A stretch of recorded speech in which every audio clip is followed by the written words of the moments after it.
ওটি আবার কি দিয়ে বানায় জানেন?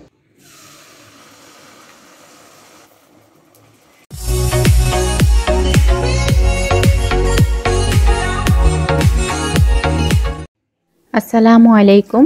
আমি নীলার খাবার দাবার থেকে নীলা বলতেছি।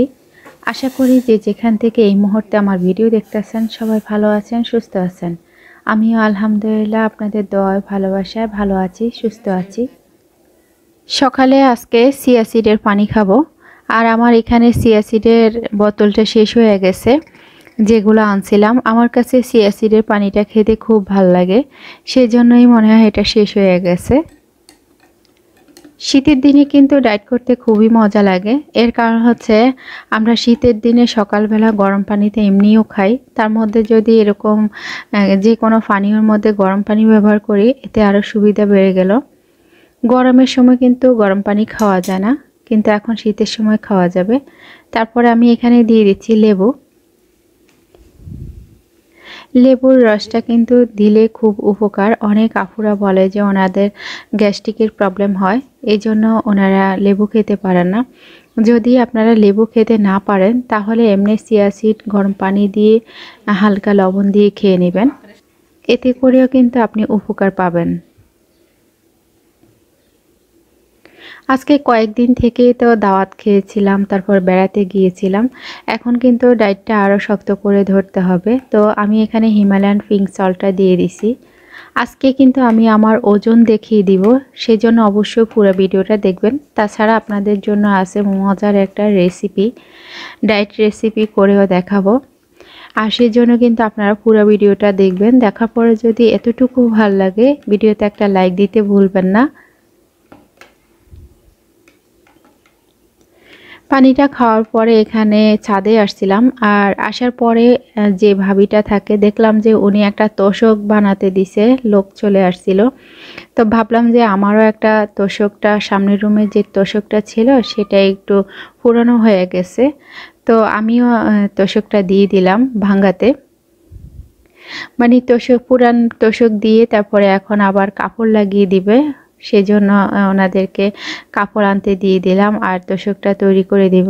তোশকটা কিন্তু অনেক ভারী ছিল, সেজন্য কিন্তু রোদে দেওয়া হইতো না, আর তুলাগুলো একদম চিপে গেছে।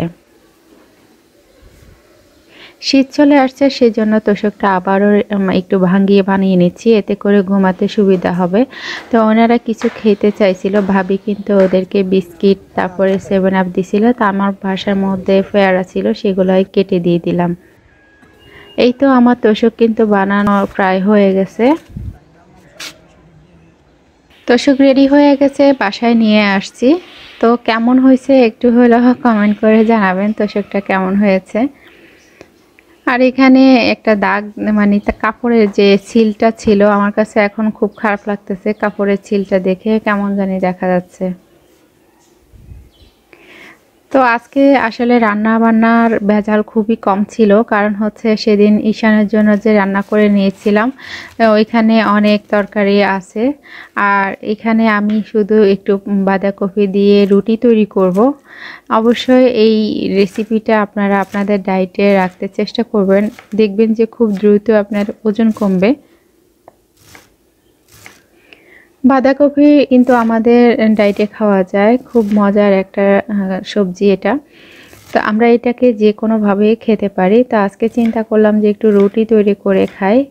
আমার বাসায় গরু মাংস রান্না করা আছে, তো গরু মাংস দিয়ে কিন্তু রুটিটা খুব ভালো হয়ে যাবে।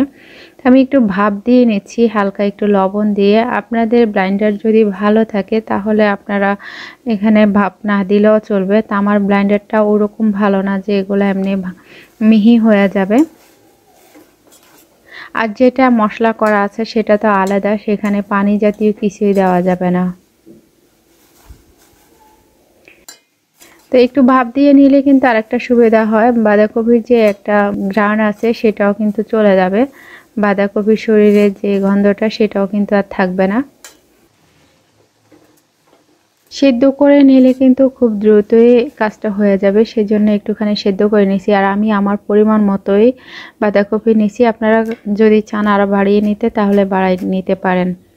আর এখানে আমি কাঁচামরিচ দিব, যেহেতু আমি ঝাল খেতে পছন্দ করি সেই জন্য কিন্তু আমি 3টা কাঁচামরিচ নিছি। আপনারা চাইলে না দিলেও পারেন বা আর একটু বাড়িয়েও দিতে পারেন। আর এখনকার কাঁচামরিচগুলো কিন্তু অনেক বড় বড়, কিন্তু আসলে এগুলা খুব একটা ঝাল নাই। তো একটু কুচি কুচি করে কেটে নিছি। আর দিয়ে দিব ধনিয়া পাতা। শীতের দিনে ধনিয়া পাতা খেতেও ভালো লাগে। তাছাড়া অনেকে হয়তো বা জানেন না, ধনিয়া পাতা কিন্তু আমাদের ওজন কমাতে অনেক সাহায্য করে। তো এই তো এদিকে আমার বাঁধাকপিগুলো সেদ্ধ হয়ে গেছে, এখন আমি ব্লেন্ডারে দিয়ে দিচ্ছি। আর দিয়ে দিচ্ছি কিছুটা কাঁচামরিচ, অর্ধেকটা দিব আর অর্ধেকটা পরে ব্যবহার করব। এখন এগুলাকে আমি ব্লেন্ড করে নিব। এই রেসিপিটা আপনারা একদিন হলেও খেয়ে দেখবেন আপনাদের ডায়েটে, দেখবেন যে কতটা মজা। এই তো হয়ে গেছে আমার, এগুলাকে একদম মিহি হয়ে গেছে দেখতেই পাচ্ছেন। তারপরে আমি এখানে দিয়ে দিচ্ছি ডিম। ডিমটা কিন্তু আপনাদের দিতে হবে, না হলে কিন্তু এগুলা ভেঙে যাবে। এমনিতেই এগুলা বানাতে গেলে খুব সতর্কভাবে থাকবেন। এটা কিন্তু আমাদের চাউলের রুটির মতো তো আর হবে না, কিন্তু এগুলা মুড়মুড়া হয়, ভেঙে যেতে চায়। তো ধনিয়া পাতা আর বাকি কাঁচামরিচগুলো দিয়ে দিলাম। তা এখন নেড়ে ছেড়ে দেখলাম যে এগুলা কিন্তু অনেক ঘন, কিন্তু আমার এভাবে হলে হবে না, আর একটু পাতলা হতে হবে। তা আমি পানির বদলে এখানে ডিম দিয়ে দিচ্ছি। আপনারা যদি ডিম দিতে না চান তাহলে আর একটু পানি দিয়ে দিতে পারেন। আর চাইলে এখানে গোলমরিচের গুঁড়া বা অন্য কোনো মশলা দিতে পারেন, যেমন ধরেন টালা জিরার গুঁড়া দিতে পারেন, ফ্লেভারের জন্য ভালো হবে। তো আমি এখন বাটার দিয়ে এটাকে বানাবো, তো সেই জন্য কিছুটা বাটার দিয়ে দিলাম। আর এগুলাকে খুব সাবধানে দিতে হবে এবং কি সাবধানে বানাতে হবে, না হলে কিন্তু এটা আপনি উল্টাতে পারবেন না। আগুনটা আস্তে দিয়ে তারপরে এটাকে হতে দিবেন, না হলে কিন্তু খুবই কষ্ট হবে। আমার কিন্তু অনেক ঝামেলা গেছিল, এই যে দেখতেই পাচ্ছেন উল্টাতে চায় না। আর এখানে তো তেল বেশি দেওয়া যাবে না। তেল বলতে বাটার অথবা আপনি সরিষার তেলও দিতে পারেন বা ঘি দিয়েও ভাজতে পারেন, যেটা আপনার পছন্দ সেটাই দিতে পারেন।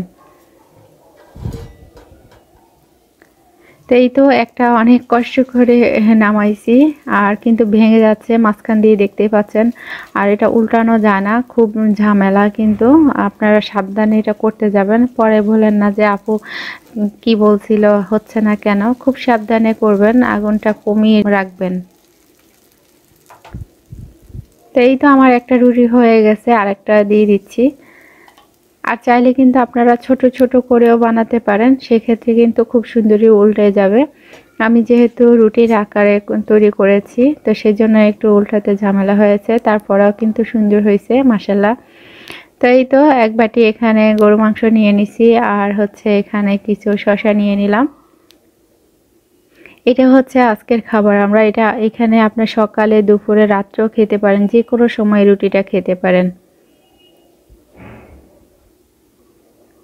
তো এখন আপনাদেরকে আমার ওজনটা দেখিয়ে দিচ্ছি। দেখতেই পাচ্ছেন আমার ওজনটা কত, 71 কেজি 600 গ্রাম। আসলে ইদানিং আমি জন্মদিন খাইছিলাম, তারপরে আমার বাসুর বাসায় বেড়াইতে যায়, তখনও খাওয়া দাওয়া হয়েছে, সেজন্য কিন্তু আমার ওজনটা কিন্তু 1 কেজি 600 গ্রাম বেড়ে গেছে। আমি কিন্তু 70 কেজিতে ছিলাম। তো এটা আবার আমাকে কমাতে হবে, আজকে থেকে আবার চ্যালেঞ্জ শুরু হয়ে গেল আমার জন্য। আপনারা যখনই ওজন মাপবেন অবশ্যই খাওয়ার আগে ওজন মাপবেন। পারলে সকালবেলা ঘুম থেকে ওঠার পরে ওয়াশরুম সেরে তারপরে ওজন মাপতে পারেন। অবশ্যই আপনারা যখন খাবারটা খাবেন তখনই কিন্তু আপনার ওজনটা মাপতে পারেন। তো এই তো আজকের খাবার কিন্তু আমার এটাই ছিল দুপুরবেলা, এর বেশি আর কিছু খাওয়া হবে না, এটাই অনেক বেশি। এরকম করে 2টা রুটি খেলে কিন্তু, আর এরকম কিছুটা যদি মাংস খান তাহলে কিন্তু আপনার আর কিছু লাগবে না। তো যখন আপনারা গরু মাংস খাবেন সেক্ষেত্রে কিন্তু সবজির পরিমাণটা একটু বাড়িয়ে রাখতে পারেন। তো যেহেতু আমার এখানে বাঁধাকপিটা কিন্তু সবজির মধ্যেই পড়ে।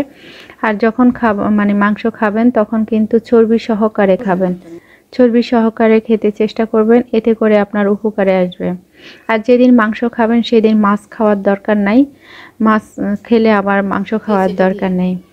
তো আজকের ভিডিওটা আপনাদের কাছে কেমন লাগছে অবশ্যই কমেন্ট করে জানাবেন। যদি এতটুকু ভালো লাগে তাহলে ভিডিওতে একটা লাইক দিতে ভুলবেন না। আর যারা এখনও আমার চ্যানেলটা সাবস্ক্রাইব করেন নাই সাবস্ক্রাইব করে দিবেন, যারা করেছেন তাদেরকে অনেক অনেক ধন্যবাদ। আজকের মতো এখানেই বিদায় নিচ্ছি। সবাই ভালো থাকবেন, সুস্থ থাকবেন। আল্লাহ হাফেজ। আসসালামু আলাইকুম।